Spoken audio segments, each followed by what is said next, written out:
আৰু মইতো ঘেণ্টাডাল মিয়াক ভয় তই নকৰো ভাই, মইতো অপেনলি কৈ দিওঁ যি ক'ব লগা আছে। FRCত সোমাব নোৱাৰিব। এবাৰ FRCত আমাৰ শ্লোগানে হ'ব মিয়া ভাগাও FRC,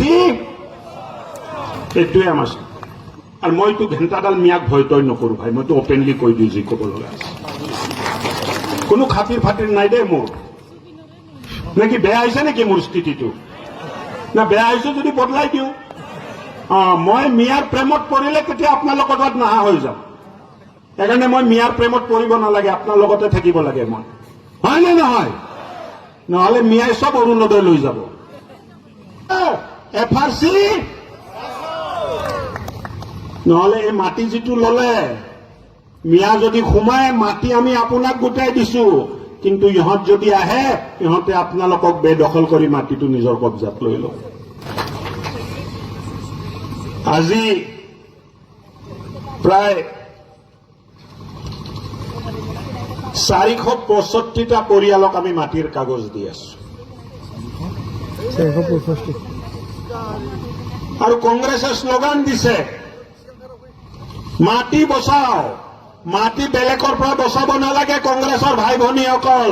মাটি বচাব লাগিলে আমাৰ চিন্তা হল মাটি বচাব লাগিব। অসমৰ 40 লাখ বিঘা মাটি মিয়াই বেদখল কৰি ৰাখিছে, মিয়াৰ পৰা মাটি বচাব লাগিব।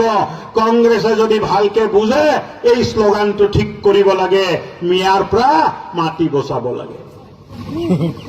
কংগ্ৰেছৰ আমোলত ট্ৰাইবেল বেল্ট এণ্ড ব্লকত মিয়াই মাটি বেদখল কৰিলে, পৰ্বতজৰাত মিয়াই মাটি বেদখল কৰিলে, নাম শ্ৰীৰামপুৰ, কিন্তু গোটেই মাটি মিয়াই বেদখল কৰিলে শ্ৰীৰামপুৰত, কোকৰাঝাৰ জিলাৰ কথা কৈ আছো।